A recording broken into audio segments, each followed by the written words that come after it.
Hey, everybody. Welcome to this episode of Think Business Exclusives, Getting to the Soul of Business. For those of you who are tuning in for the first time for this limited series, I basically wanted to do something that was a little bit more of an extended interview that got a little bit more soulful and didn't focus only on kind of the nuts and bolts of business as my noon lives get into.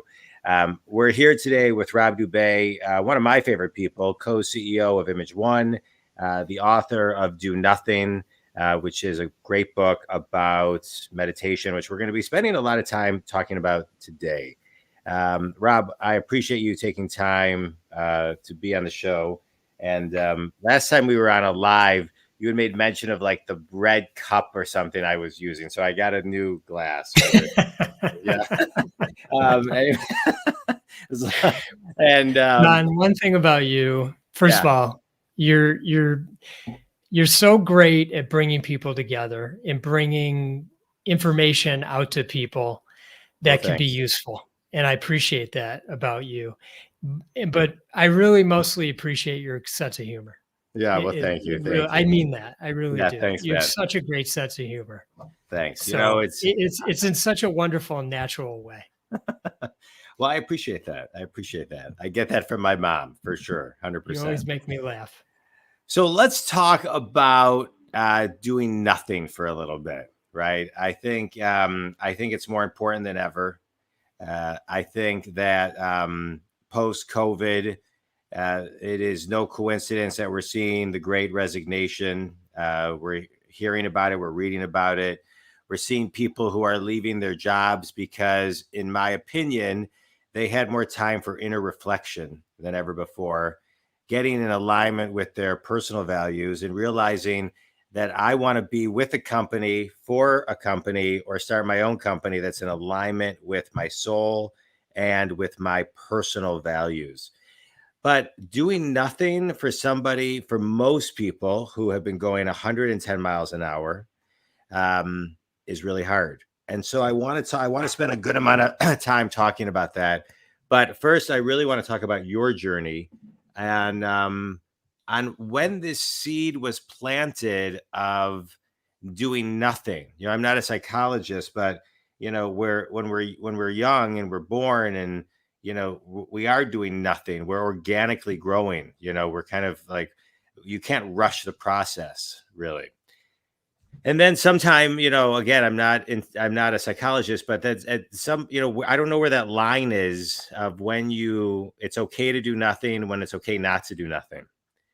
And now it's like, how do we find that middle ground? So take me back as many years as you want, preferably, you know, 30, 40 years. And where was that seed planted of the feeling that doing nothing was something you needed to get to, that space? Well, that's a great question. And you can interject when it's too much. But I think like many people, but not all people, I had some challenges growing up. I didn't really know what to make of what that was all about. And just for clarification, when we speak of do nothing, what I think you're referring to is the idea of, you know, maybe taking on a meditation practice where you're sitting in stillness and in silence. Right. Well, that not only that, but just, you know, as I'm just sitting here thinking as things come to me, but you know, when you're younger and you get in trouble, your parents say, go to your room, right? As if it's a punishment. But as I think about it right now in hindsight, that's actually the best thing to do to recalibrate, to get centered, to get grounded, to clear your brain, to be less stimulated, and to do nothing. Mm-hmm. Yeah, that's a great point. It put in the right context for the child. I think that would be a great lesson. Right. Instead of screaming, go to your room, scream, go meditate.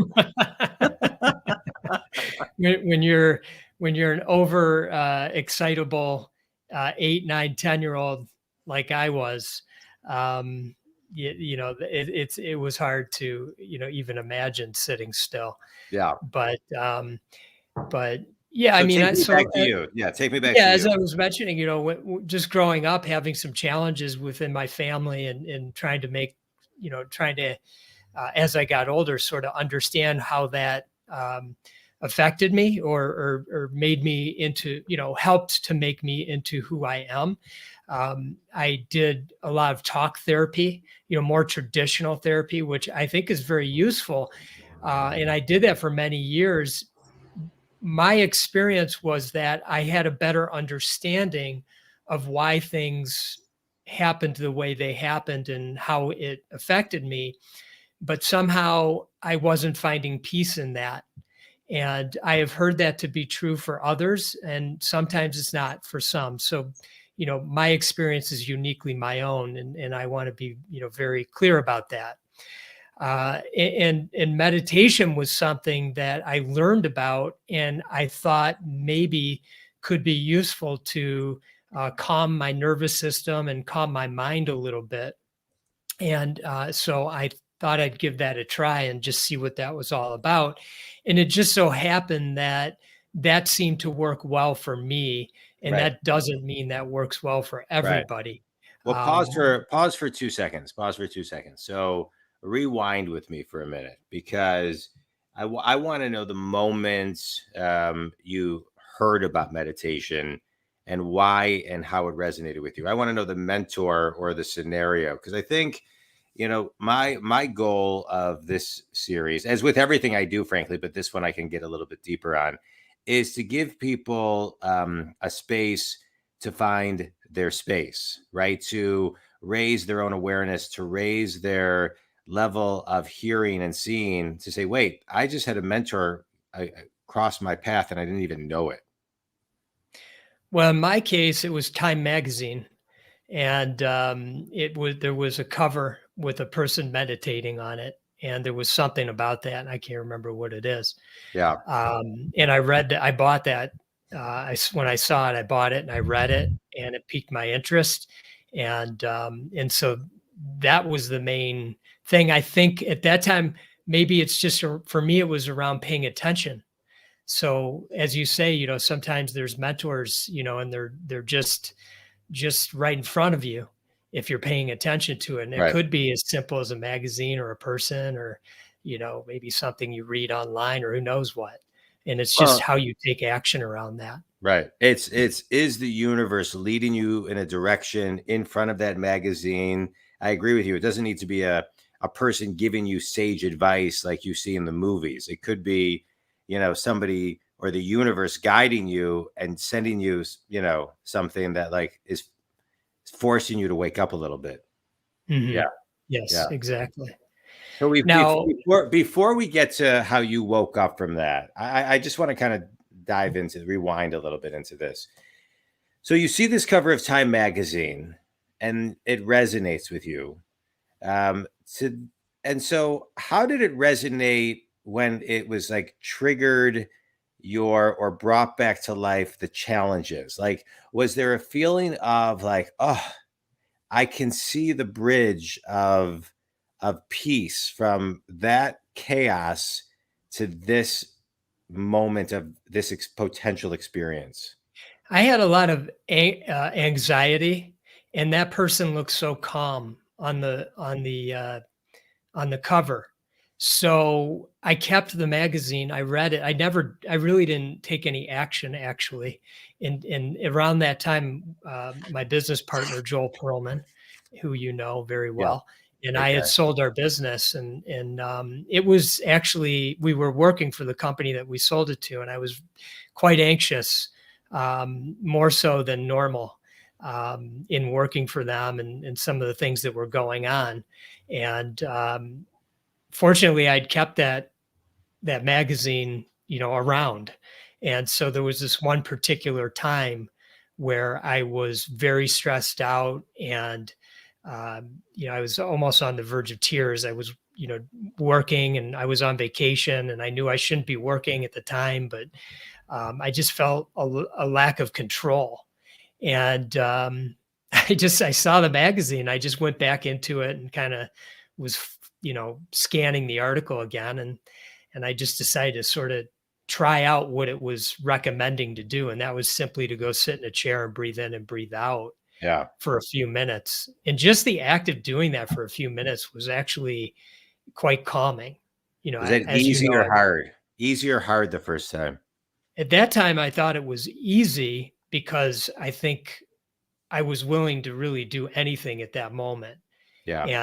And so because I was so worked up, I think that sitting and focusing on my breath made that a little bit easier. Yeah. So that was my first entree point into a greater curiosity around what meditation, was all about. Yeah. For me, I'll share this real quickly. Meditation for me, I think this is such an important subject. I met my wife at the time was my girlfriend. She was going to a holistic doctor, Darren Weissman, who I've had on my show in Chicago. And I started going to him, and he started doing this energy work on me and healing a lot of stuff for me. And he taught me how to meditate. And I remember doing it with him. And I remember being in his office, and it was like, oh my God, I think this is the first time I've taken a couple deep breaths in 20 some years. And then he said, listen, I want you to keep going, because just do it a minute a day. And it's that, and a minute a day is going to be really hard. And it was for a while. It was really hard for the beginning. So talk a little bit about but I've been meditating every day since, but talk about how to start slow and kind of go at your own pace, or what you recommend. Well, I think that, there's many sort of ways of getting started. The apps are probably the most that I hear about. When I got started, there weren't any apps, but I think those are a good way. The apps are good tools to help you get started, and they ease you into it. It's something where they'll take you through a 21 or a 30-day sort of, program. And I think they're great. Yeah. What I always recommend to people, and I know the app companies would not enjoy hearing me say this, is to cancel your subscription after the 21 or 30 days, because we don't want to become reliant on the app to entertain our mind. In fact, what we want to learn to do is sort of the basics. And once we have that down and we have our routine down, then it's up to us to use this very simple practice of sitting and, just focusing on our breath and understanding what that means, and that we're not trying to clear our mind, because that's not something that we'll really ever be able to do. But talk about that some more, because I think a lot of times, and I can speak for myself, in the beginning of meditating, I thought it was a way to work out problems, to work out situations, to kind of get deeper on that and be able to then do that. And then I didn't know that meditation was about doing nothing for the first many years, thinking about nothing, getting to a place of nothing, until I got trained in Transcendental Meditation, which taught me, oh, you want to get to a space where you're thinking about nothing?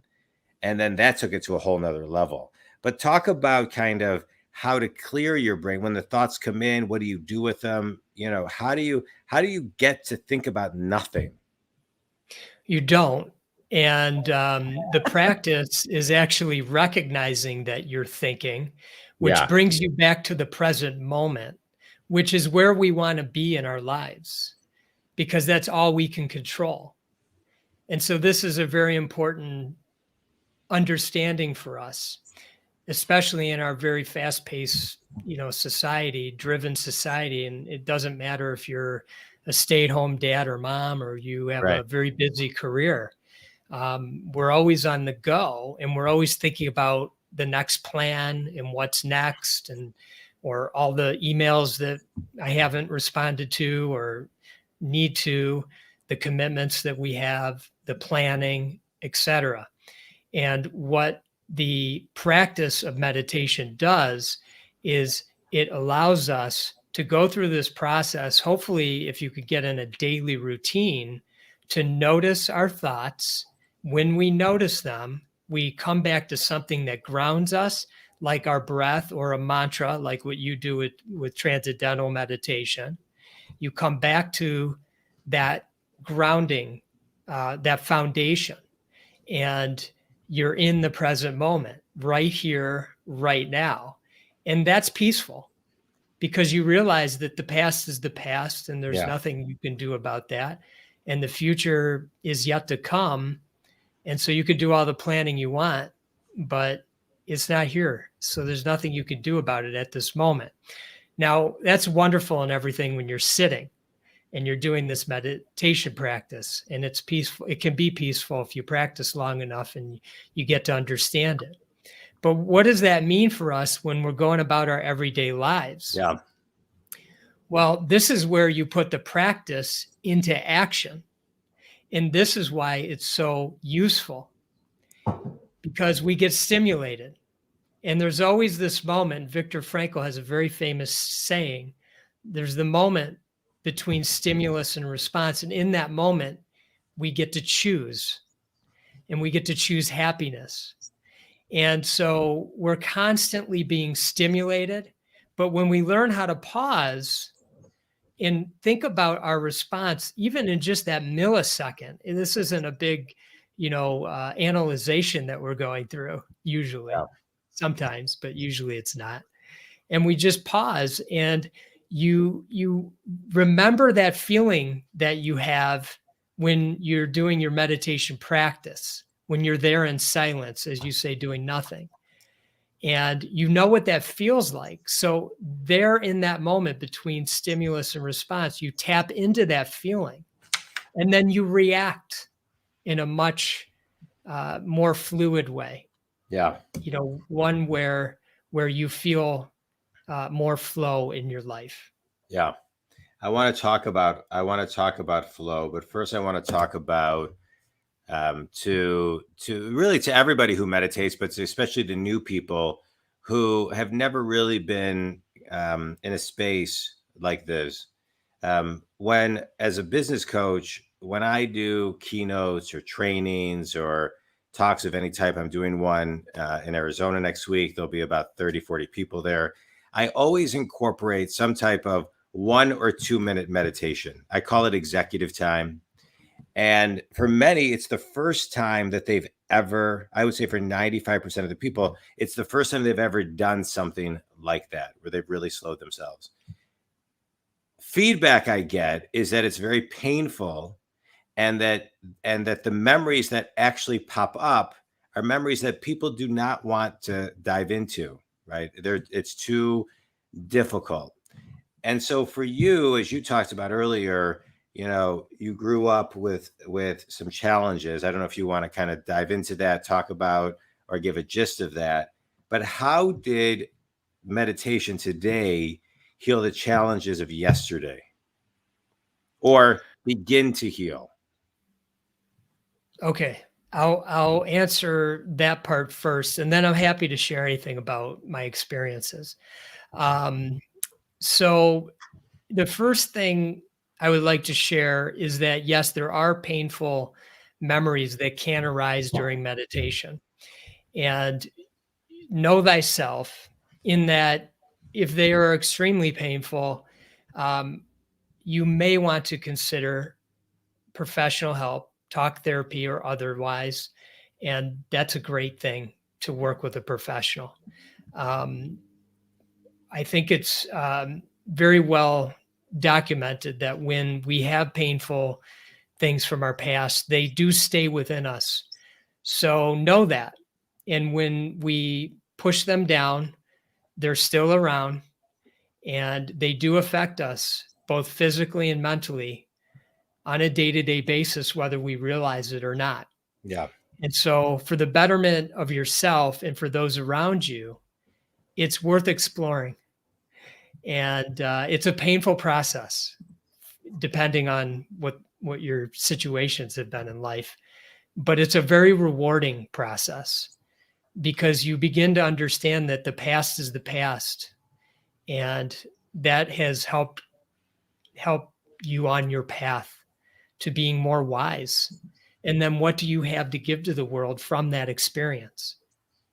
because you didn't have really usually a choice in the matter. And if you did, that's okay, because maybe you're a different person today.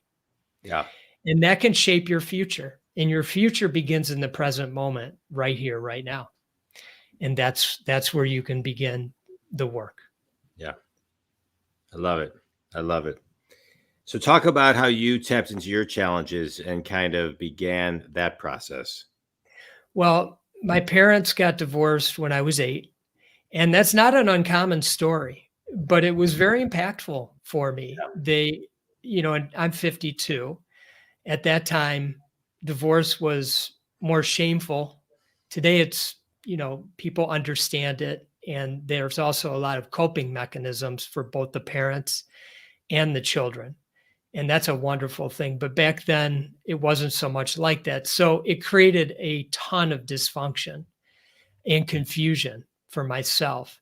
And there was a lot of anger and frustration in my household, mixed with kindness and over generosity outside of my household from the parent that I wasn't living with. So there were mixed messages. They weren't often on the same page. And it just shaped me in a way that I was very confused. I was essentially, locked down. That's kind of probably a strong word, but I couldn't allow myself to flourish. As a child, I had very strict rules, and that didn't work well for me. But then when I was out of the household, I had no rules. So again, creating a lot of confusion. And so I acted out in many ways in my teen years and then in college.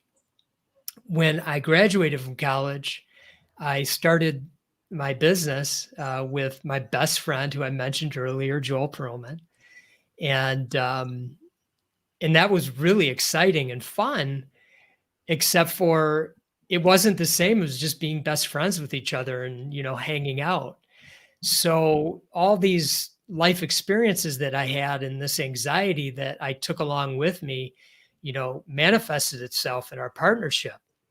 And so while I didn't really understand why I was acting the way I was, it was less than desirable.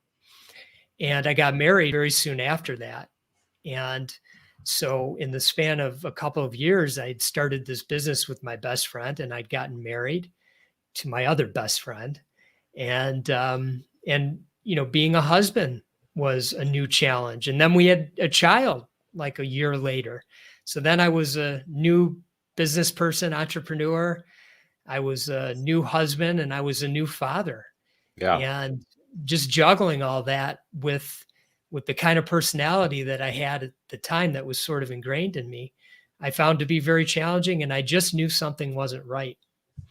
There's a really funny story that I like to share, which is I mentioned it to Joel, and I said, I'm sorry, I'm not as good of a business partner as I wish I would be. I'm a pain in the butt sometimes, and it doesn't feel right. And I know I'm the same with my wife, with Emily, and I'm worried about how I might be with my son now that he's born.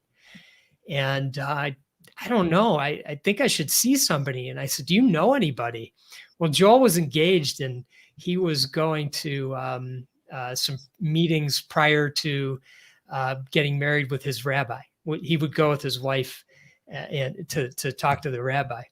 And so Joel said, I'm going to see the rabbi tonight. I'll ask him if he has any suggestions. So when Joel and his then fiance, Deb, left, Joel said, I'll be right back. I need to ask the rabbi something. He went back in the room, and he said to the rabbi, I have my best friend, really close friend, would like to see a therapist. And he said, okay, well, what's going on so I can make the right recommendation? He said, well, he's having some relationship issues and things like that. And the rabbi looked at Joel, and he said, okay, I know who you really need this for. It's for you, isn't it? Joel said, no, it's not. I'm telling you. And he said, that's okay. That's all right. Don't worry. I'll let her know you're calling. And Joel said, no, I'm telling you, it's not for me. The rabbi would not believe him. Yeah. So he gives me the number to the person and says, You owe me one. That's great. That is hilarious. Let's talk about thanks for sharing that, by the way. Let's talk about anxiety, and talking about anxiety, and men talking about anxiety, right? Which is, I think, a lower stat. I don't have any stat in front of me, but if you just look, I mean, on Fox NFL Sunday, they had a whole segment on it where they're talking about many of the players who are dealing with anxiety, and many of the the anchor guys who are best friends with each other and don't even know that for 30 years they're suffering from anxiety. And so the stigma seems to be not as present as it has been in the past, which I think is so great. But for somebody who is struggling with anxiety, my mom had anxiety her whole life, and none of us really knew. She was hilarious. She was funny. She had anxiety, but never told anyone. She was in therapy. My brother and I really knew, but we didn't know. She was agoraphobic, which we really didn't even know, because she left the house with us, but nobody else. And there was so much, and she didn't share this, but in hindsight, after she passed away, when I found a lot of this out, there was so much shame attached to her having anxiety. And today I often think about what a different life she would have today, because people can talk about they're agoraphobic. People can talk about that they have anxiety. It is much more mainstream today. So what does somebody do who is feeling this but doesn't have an outlet, right? Mhm. Maybe they can't afford, one of the things about podcasting is people can listen to it, and they do, all over the world. I'm not saying that to impress anyone, just to impress upon the idea that people listening to this may not have the means, they may not have the resources, they may not have the even understanding of where to go, right? So what can someone do? It's a good question, because it runs the gamut, Yeah. and it really depends on, first and foremost, your motivations. And those motivations, run deep. And to your point, thank goodness things are easier to talk about these days. We are advancing as humans in so many ways. Nonetheless, I still find people, as you were mentioning, when you have people pause for a couple of moments in silence, Yeah. and people say, "Boy, that was hard. I don't like what's coming up."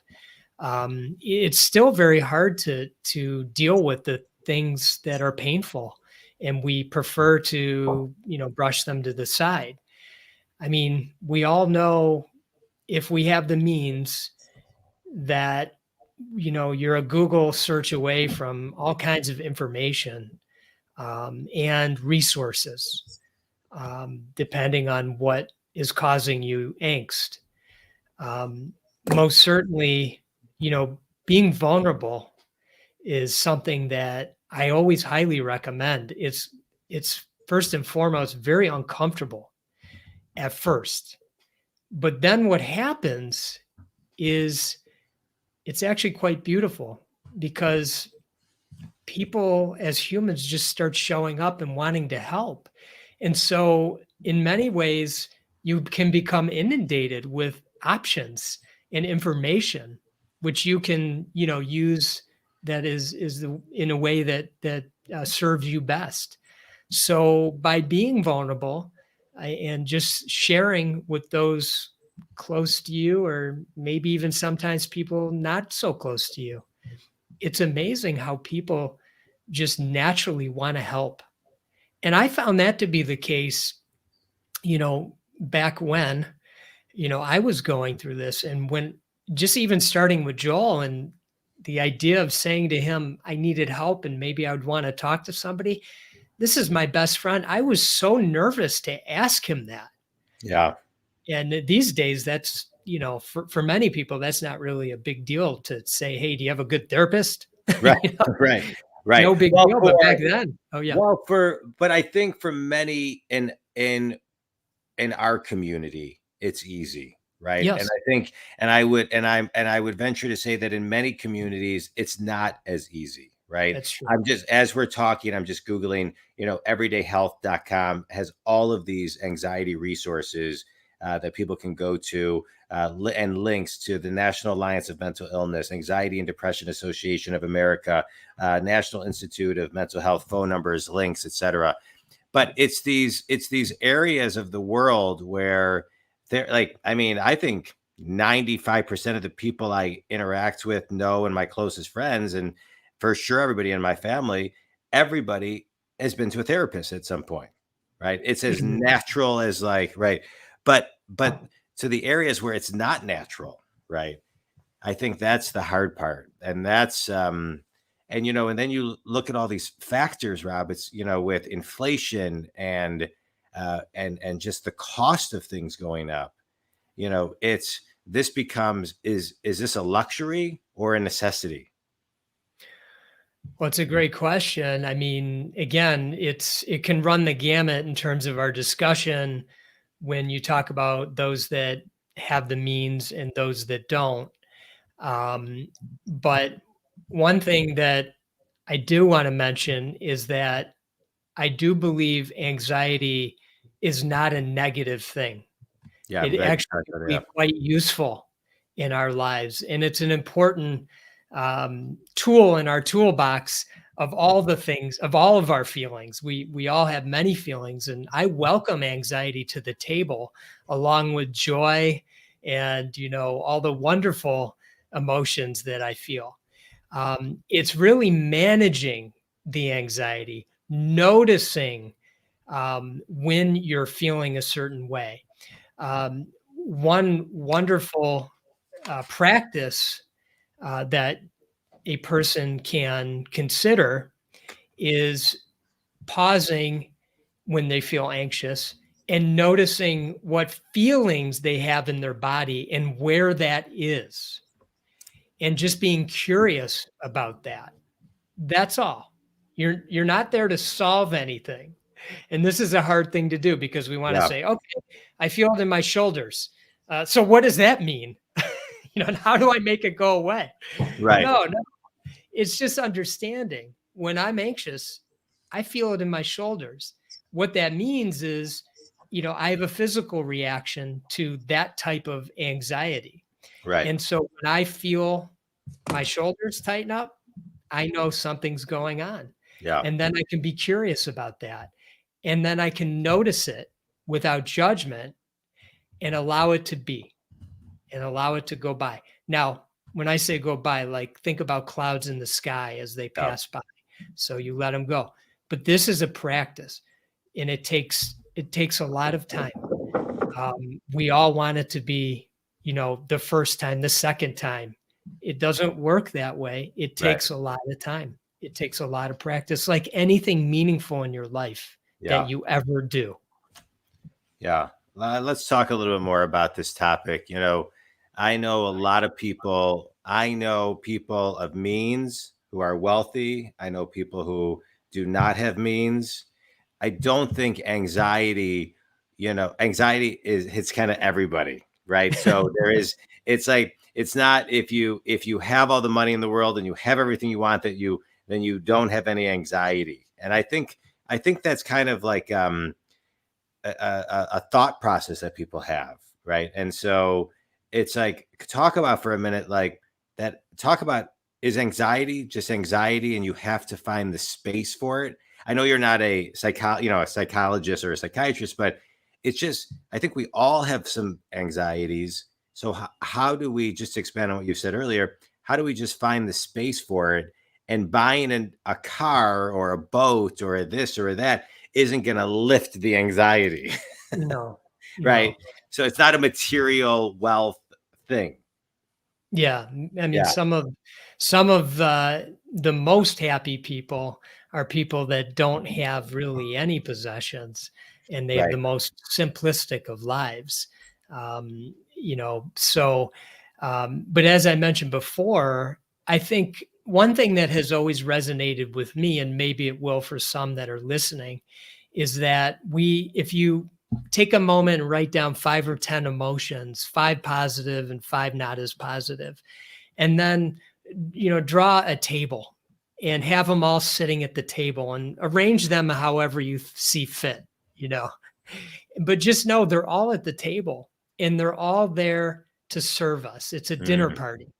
Yeah. And so they're all going to come. But what happens is, like, when we have really exciting moments or joyful moments, we want to sit next to joyful and exciting.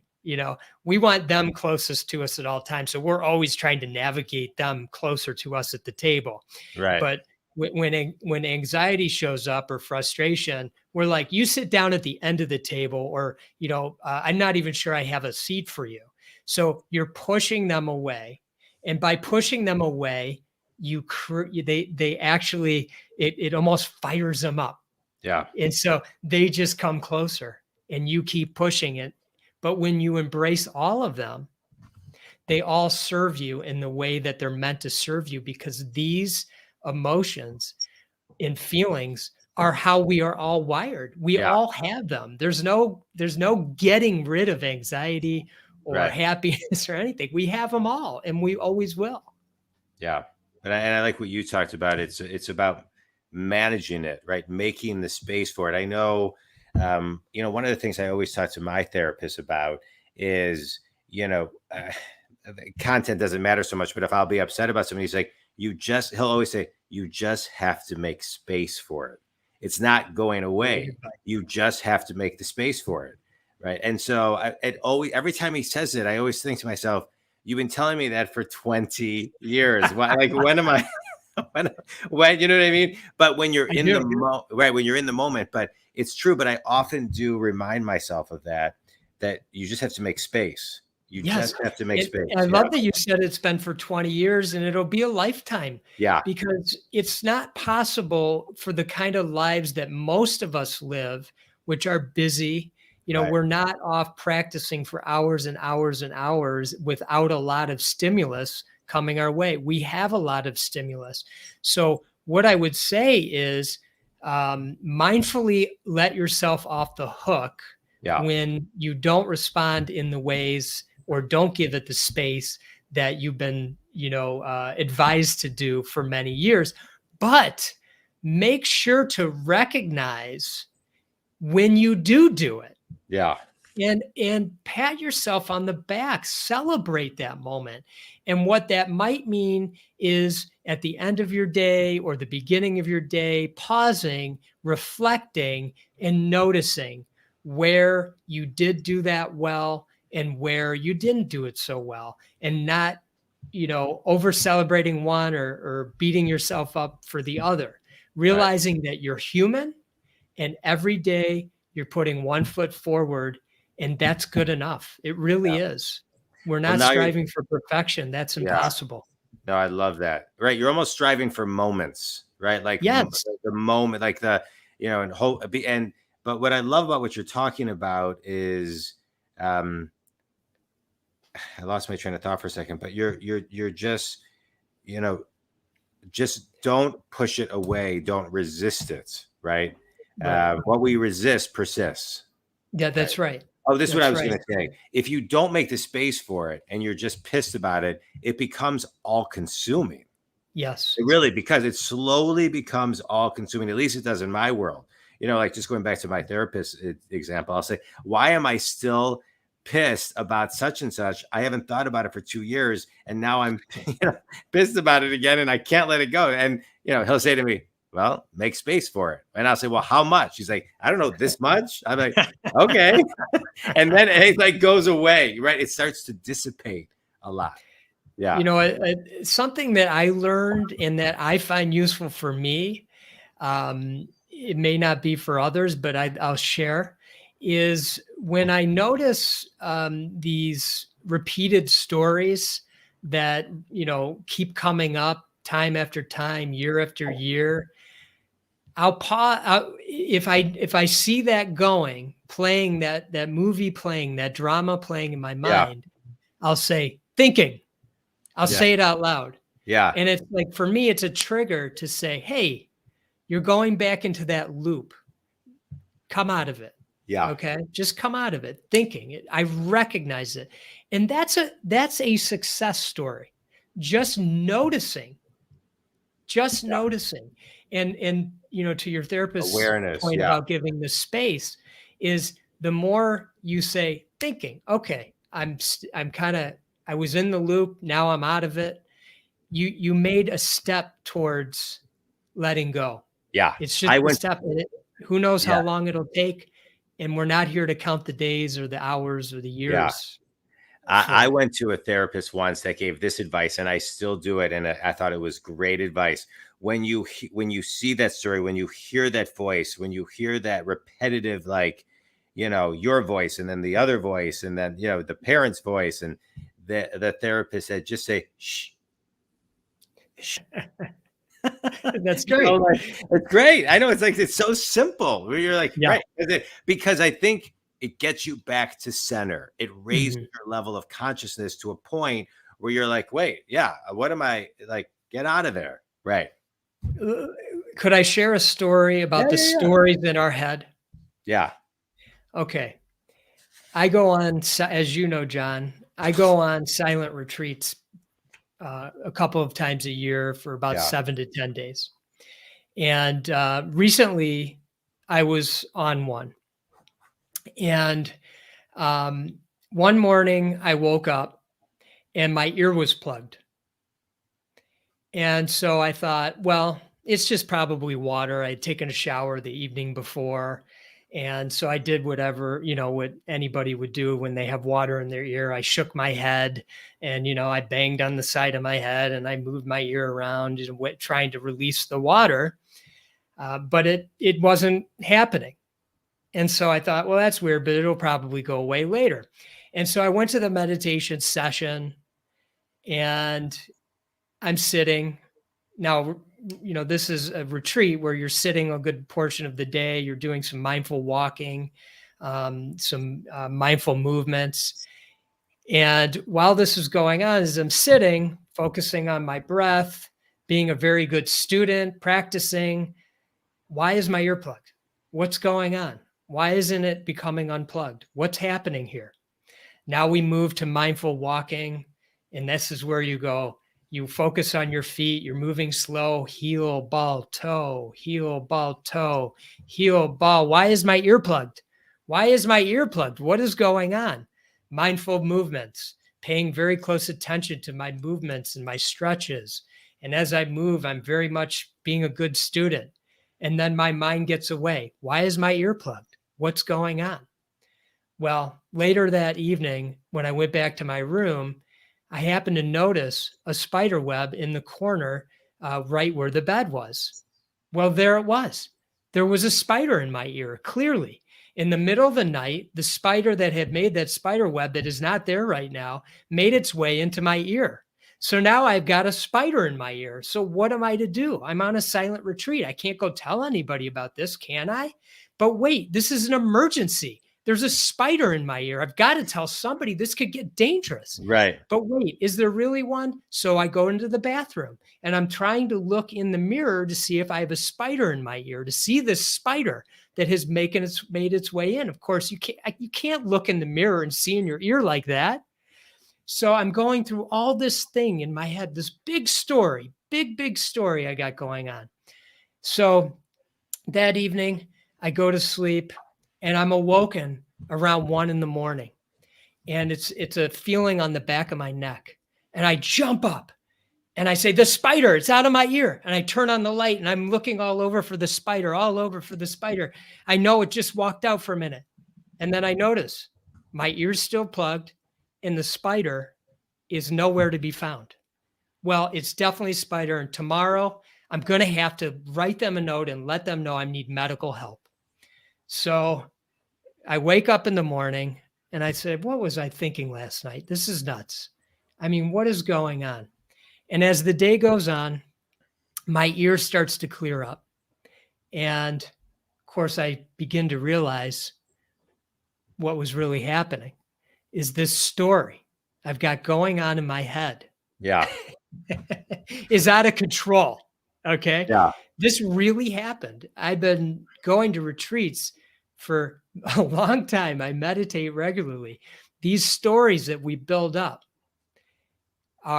they can become massive. Yeah. Now, I'm sure we all have a story. You all have a story who's listening about the spider in your ear and what happened during that whole, that Yeah. whole scenario. So it's Wow. something to think about. That's good. I mean, and even listening to the story made me a little anxious. I mean, because I've been there with my own stuff. You know what I mean? I've been there with my Yeah, own stuff. So, that's right. I get it. As I'm 49. I was 30. I had cancer. So sometimes you feel one pain and you're like, wait, what? And then your brain can just absolutely get away with you until you just kind of reground yourself. But in a lot of things in life, my mom always used to say to me, don't be the axe man. And she referenced Danny Thomas, the old comedian, used to tell a story of like a comedy story where a guy's, I'm butchering it a little bit, but this is the gist, that how I was told the story, how it was, I guess, like a joke-ish, but this guy's driving down a road. He's the only car on the road. It's dark and it's snowing out, and he veers off the road and he hits a tree, and he needs an axe to cut down the tree so he can get his car out. Well, he sees a house a mile down the road with a light on. So he says, oh, I'll just walk to the house, borrow an axe, chop down, the tree, get my car out. So he starts walking down to the car and he says, oh, I'm sure they're very nice people. This seems like a very nice area. And they'll let me borrow an axe and I'll be on my way. And then as he's getting closer, he said, God, I hope they let me borrow the axe.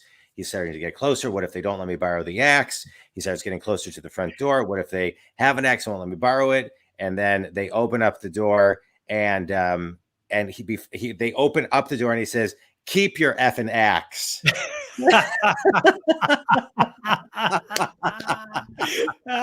Because he got himself so worked up on just the walk to the house. Great. So I often tap into that story when I'm getting a little, nuts in my head about things, right? It's like, don't be the axe man. Yeah. That is great. What wisdom. What wisdom is in that? Beautiful. Yeah.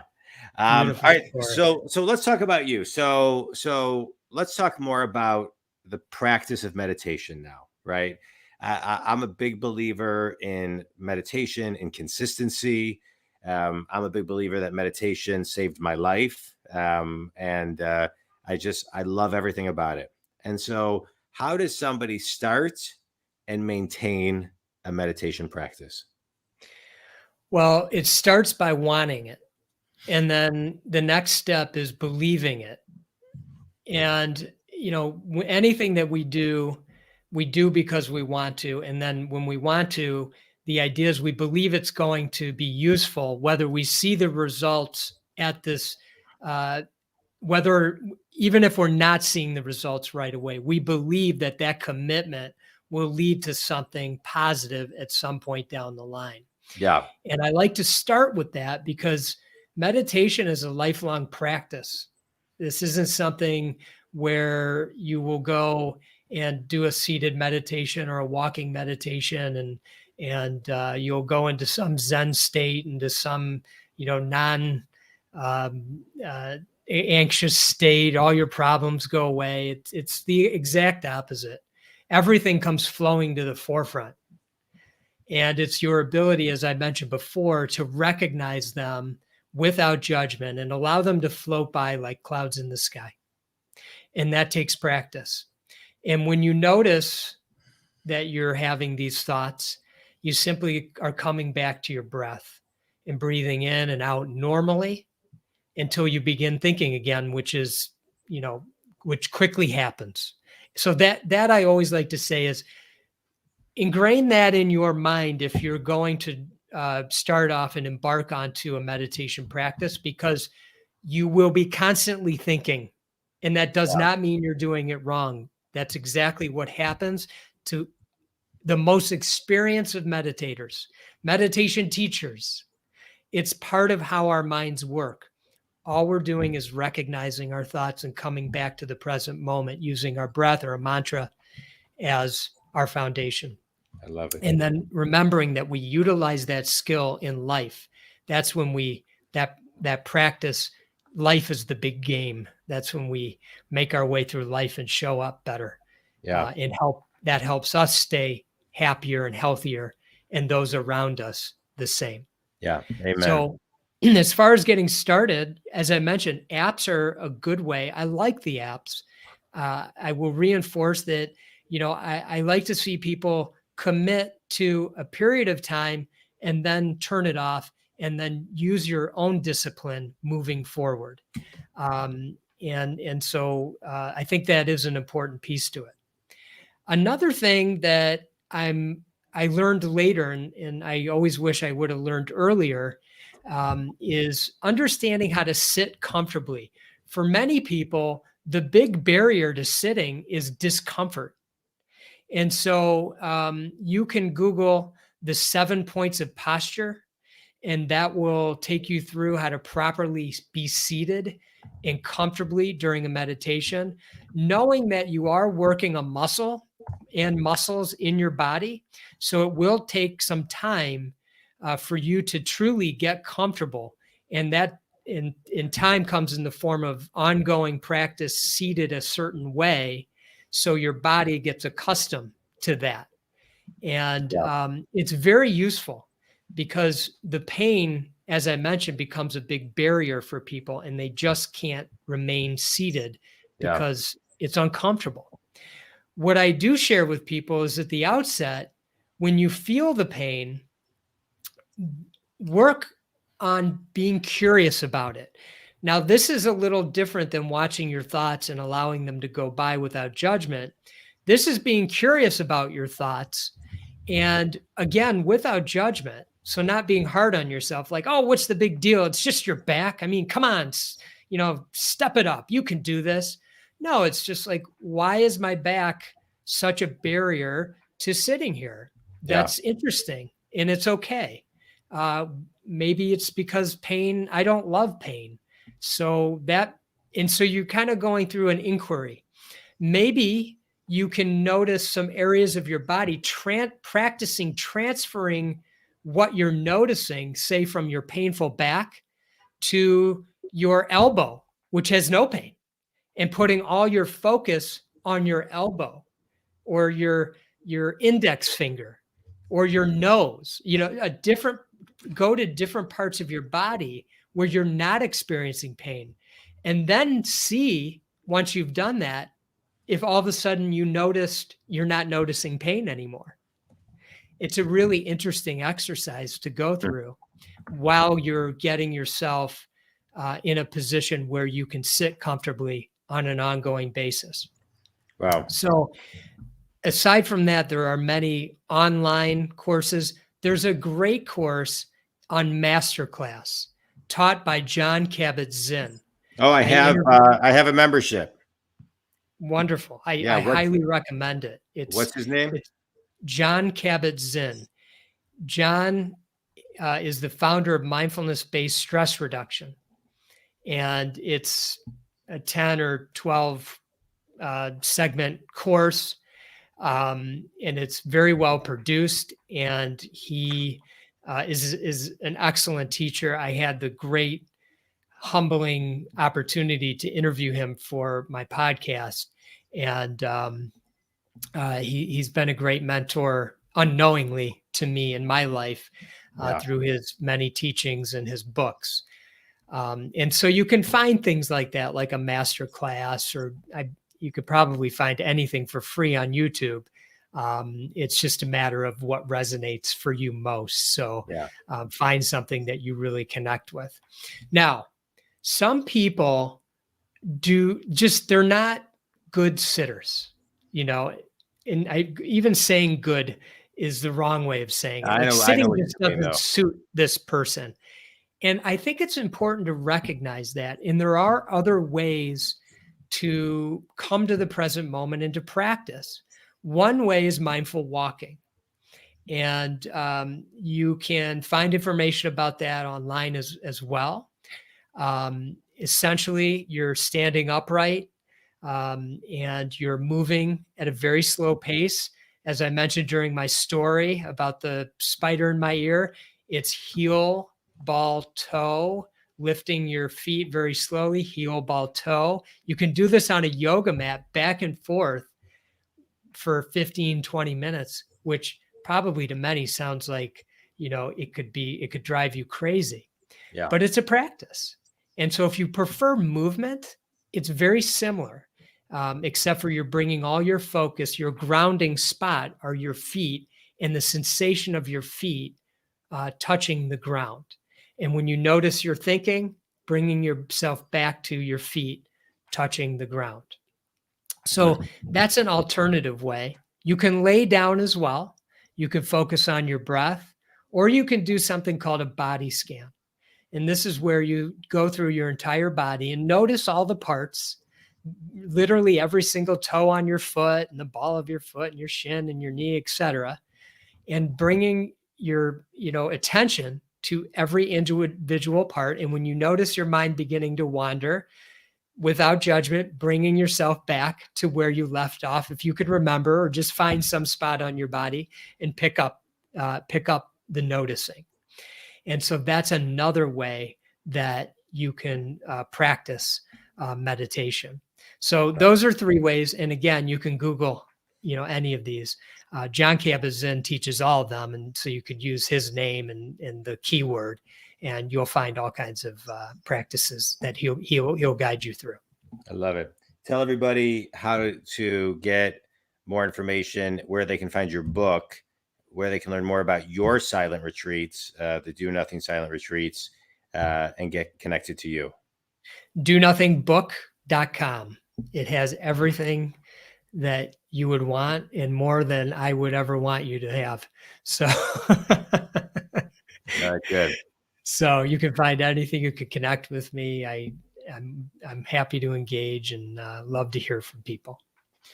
Let's talk a minute about business. You're the co-CEO of Image One with Joel Perlman, your childhood best friend from mentioned that you mentioned earlier. Yep. Tell everybody a little bit about. When we post this on my website, we'll link other interviews that you and I have done that go into more detail about Image One. But tell everybody a little bit about what Image One does and who your client types are. Well, our purpose is to deliver an extraordinary experience. And we do that through providing genuine care to everyone, every day, every time. So the widget that we sell in the marketplace is what's called managed print services. And those are laser printers and copiers, the contracts that go along with those. So we service and supply them. And then the software that's very critical in keeping your devices secure, so you don't have any sort of issues within your network. We are a business-to-business company, and we typically deal with organizations that have somewhere in the range of 50 to tens of thousands of employees. So medium to enterprise size businesses. And thank you for sharing our website. But we're very proud of what we do and how we deliver it. And we call it the Image One Way. And it's all driven by our people. And we care deeply about our people. And because of that, it translates into our relationship with you. And we hope to have a deep relationship with you and that you have an extraordinary experience with us. I love it. I love it. And here's your website of DoNothingBook.com. I thought we could end, Rob, with you walking everybody through a meditation. Sure. So as I mentioned before, I'll just take you through the points of posture. And so if you're sitting, this is what I'll be taking you through.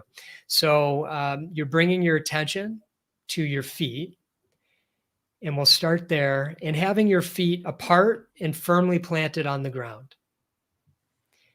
And just noticing the sensation of your feet and what that feels like. And now bringing your attention to your hands, resting gently on your legs, on your thighs.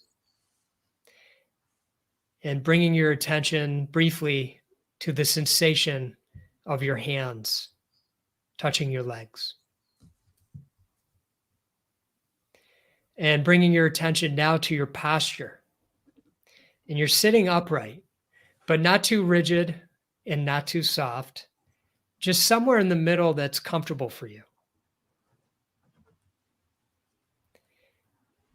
And now you'll tilt your chin down slightly and bringing your attention to your gaze, looking forward 2 to 4 feet in front of you.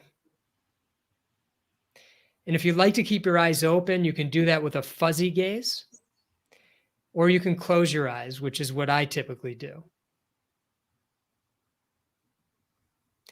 And the last part to this is bringing our attention now to our breath. Following your breath in through your nose and out through your nose, just breathing normally. But follow the path as it enters in, makes its way into your body, and makes its way out through your nose. And just try that for a second.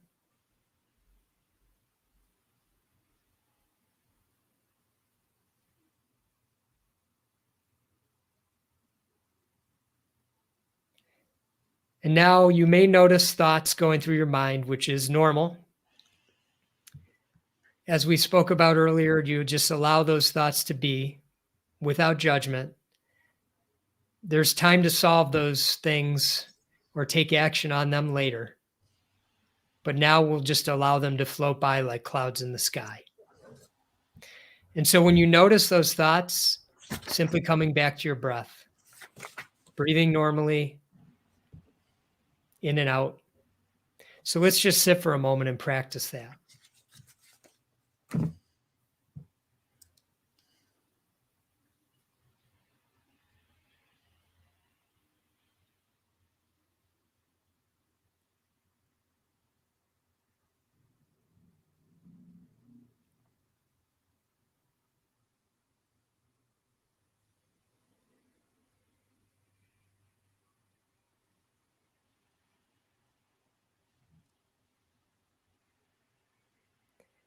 And now that you have the basics down, you can open your eyes or bring clarity to your eyes and reorient yourself with your surroundings, noticing the sensation of your feet on the ground, the sensation of your hands on your legs,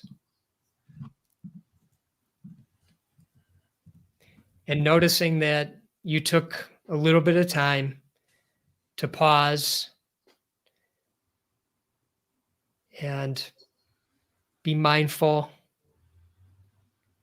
and enjoy this moment in this feeling before you move on with the rest of your day.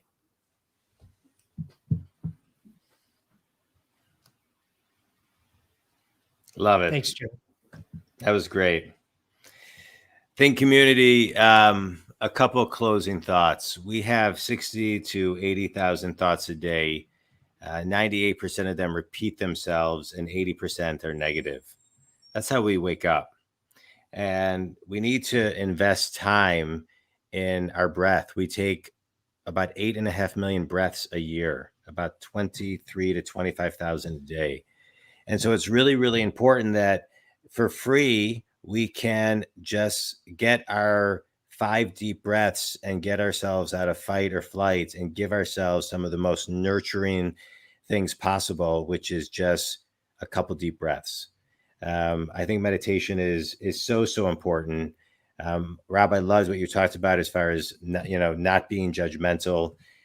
Ted Lasso, one of my favorite shows and one of my favorite scenes, the dart scene about being curious and not judgmental. We think of that, I think, a lot of times of other people, but it's also with ourselves. And I think we really need to be kinder to ourselves. And I'm going to end on the note of you talking about the importance of being present. Breath getting you back to the present moment. And we can't control what happens in a minute. We can't control the past. We can change our perspective through perspective, but as we evolve that as we raise our level of consciousness, but being present is a great place to be. And so I appreciate you walking us through the practice of being present today. Rob Dube, co-CEO of Image One, author of the book Do Nothing. Rob, I appreciate all of your wisdom. I appreciate your friendship. I appreciate your mentorship to me. And thank you for taking time today to be on Think Big Exclusives. Getting to the soul of business, we got to the soul of a lot of things. So I appreciate it. Think community, if Rob can be of any assistance to you, donothingbbook.com. You can buy his book. And Image One Way, that's the word spelled out, ONE way.com, can lead you to his company. And Rob can also be found, Rob Dube, Dube, on LinkedIn. Rob, it's been a pleasure. I appreciate it, pal. Thanks so much. Likewise, John. I'm grateful to you. Thank you.